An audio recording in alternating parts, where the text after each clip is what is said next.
Yo, what is up guys, it's Aaron the Carrot and today we are back again with another video, and today we're doing a movie review on Transformers 1. This movie is insane. This is a must watch film. You guys have to go see this movie. I know in America it came out September 21st, in the UK it came out October 11th. I got to watch the film early on Thursday, October 10th, and I know it's like the 16th now, and the movie review, I've been very busy every day, so I've not got a chance to sit down and actually make a movie review on the film, but I finally found some time. I know it's been a week, but we're here with the new movie review, so let's just jump right straight into it. Right off the bat, I'm going to say when I was first 20 minutes, I was kind of like, what is going on?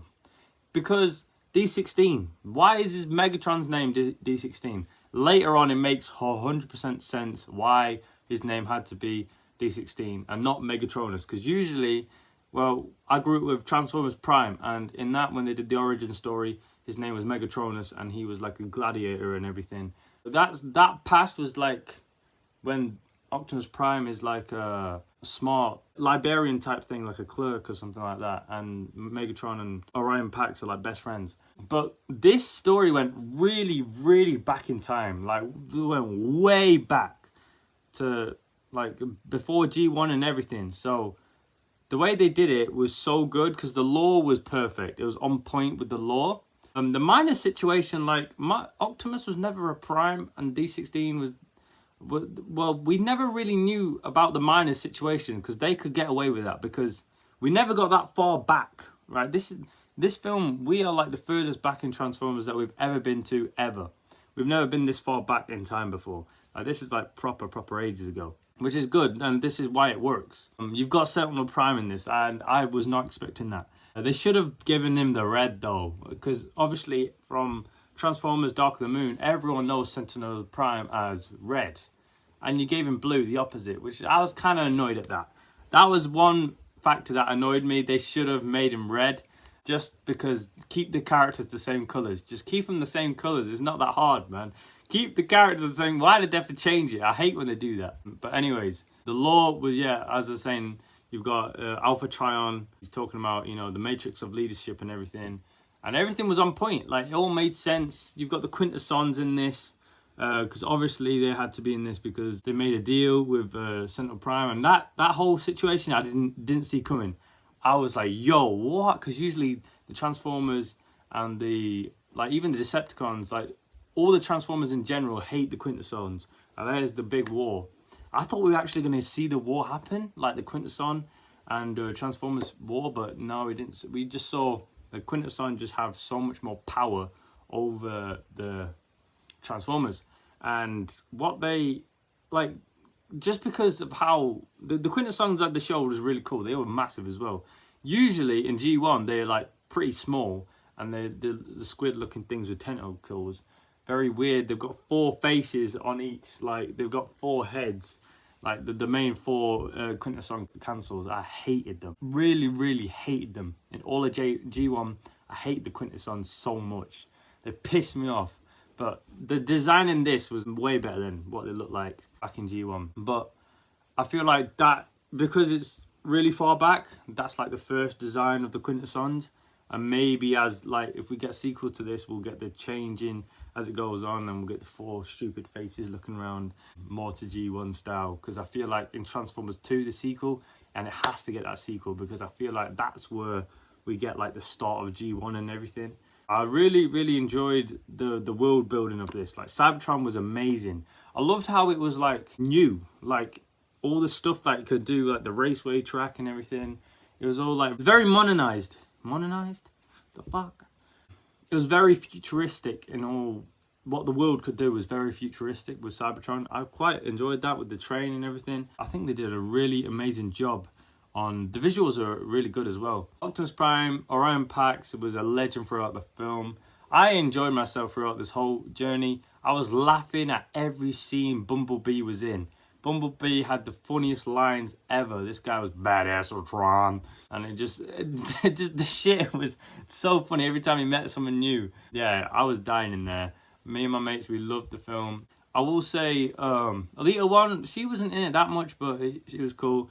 Oh, I did like all the cameos that we saw. We saw Jazz at the beginning. This guy lost his legs again. Come on, man.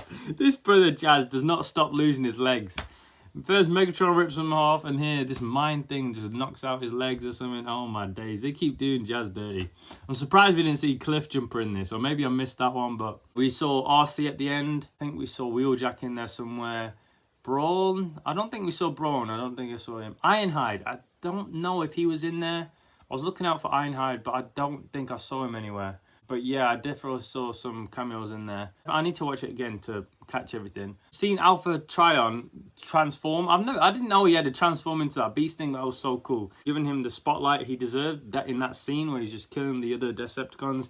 That was brilliant. I think they really hit the nail on the head with that. One of my favorite characters, Arachnid. They did very different in this one. I was kind of like meh with it because Arachnid is the queen of the Insecticons, and they could have done a whole thing with that.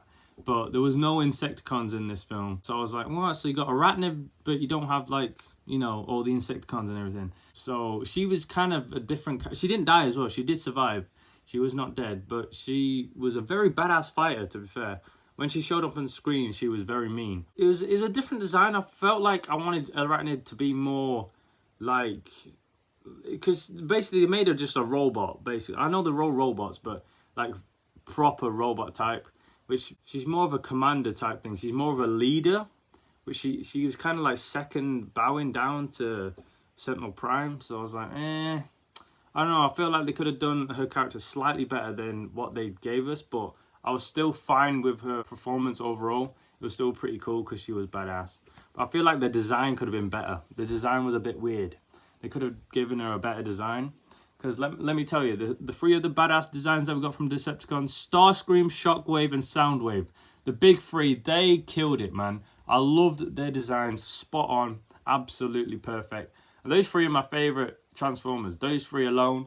Starscream is my number one. Seeing him in this film was just fan service on another level. Just my whole hopes and dreams just into one place. Because that is my character. Like... He's my favourite character. Just seeing him there was like, yes. I loved his role as like the High God. So back in the day, Starscream was the leader of this, like, basically the Decepticons. And I really, really loved that because it's like before Megatron was in the Decepticons leader, it was Starscream. And that's why Megatron and Starscream always have that back and forth of rivalry that we see in G1. Because actually, originally... Starscream was actually the leader of Decepticons, and then Megatron came in, kicked his ass, and now he's the new leader. But I just love that back and forth, that like relationship that Megatron and Starscream have. Obviously, that we'll see it in like Transformers 2 and 3, but for now, this was like a cool little beginning of the relationship, and I quite enjoyed that. I just loved even in the final battle, we get Soundwave, Shockwave, and Starscream going in to help Megatron fight Optimus Prime. I thought that was so cool when I saw that. Every time Starscream's on scene was sick. I love how they changed his voice as well. Like, it was Megatron who like strangles him, and that's how the voice changed to the squeakiness of Starscream. I was like, oh my god, these little Easter egg moments were so good. I was like, damn, they're really doing this, you know. You got the 13 original Primes. That was crazy. Sentinel Prime was the one who killed them all. I'd never believed that. And it makes sense as well. That story makes sense. Sentinel Prime wants the power. Like, he wants to be the leader. So he had to kill all of them, make a deal with Quintessons, and now he's got so many miners. And this whole story just makes so much sense. This is why the film is so good. It's like, wow. This writing was amazing. The way they did this, it just everything come together really, really good. And it just looks amazing. It's funny as well. Like, the jokes land. They've got a perfect film here. They literally have a perfect film. I'd only have nitpicks about here and there. I feel like there should have been more action in this. The action was good, don't get me wrong, but like, you know, that final battle, I kind of wanted Megatron and Sentinel Prime to go at it a bit more. They only really fought for about a minute or so, you know. It wasn't really like... Sentinel Prime was just getting battered. Like, I kind of wanted to see more back and forth because Sentinel Prime is supposed to be an insane villain, and he's supposed to be a really good fighter. Like, that sword he has is badass. He should have had more of a fight between Megatron. This guy was limping on the ground for about 27 years down there. I was like, come on, man, let's see you fight. If you're gonna fight for your life, at least fight. He's kind of like being a coward and stuff. Sentinel Prime, come on, man, like you're supposed to be a badass, but I loved it when Megatron killed him though. That was beautiful. Because Megatron was that badass. I will say at the start, I didn't like Megatron's voice at the beginning, but as it went on, it got better. And I got used to the voice. Now I see why it's badass. Definitely towards the end, I think he killed it. I just hope for the next one, we kind of get that original. We get Frank Welker back as Megatron in number 2 or number 3 or something. Because I love that Megatron voice, man. They got to get him back. And hopefully we get Peter Cullen back as Optimus Prime. You know, maybe in like Transformers 3 or something. If they do, but they should definitely carry on with this. This is so good. Shockwave was funny as hell. Like that one scene is like, why do we have to follow you? And Bumblebee shows up as shit, and then he's like, okay, yeah, we're gonna follow you. Soundwave. I wish they gave Soundwave more to do. He didn't really do that much, man. I wish they gave him a bit more shine. Overall, I feel like we'll see more of him in like the sequels. Prime. What I think of Prime throughout this film is really good. He's a leader. You know, standard Prime stuff. Yeah, I thought he did good. My favourite character is obviously Megatron. I love all the bits that he did with Megatron, Starscream, Bumblebee. Those 3 really carried the film for me. Story was good. But yeah, you guys should definitely give this film a watch. Out of 10, I'm going to give this film, honestly, a 9.5. A 9.5. 0.5 is just because I just have a few nitpicks here and there. That's why. Because I'm a massive Transformers fan, there's just a couple bits here and there that I would have done slightly differently. With like Arachne's design is kind of meh, or you know, some of the action I wish was a bit longer and we got a more menacing type of fight, definitely in that last one. But that fight was sick though. When Optimus Prime gets his battle axe and shit, yo, that was crazy. That was crazy. But I felt like it was too short. I feel like we should have got just a little bit more. I was hoping for a little bit more badassery of the action, but it was good for what we got. Like, I did get hyped. Like, we were shouting and screaming in that. I can't lie. We was getting very, very hyped because it was just an amazing experience. Yeah, 9.5 out of 10, I'm giving it. Anyway, guys, I'm going to end it here. This is the end of this video, guys. Like, comment, subscribe. See you guys next time. So, peace. Whoop. Bam.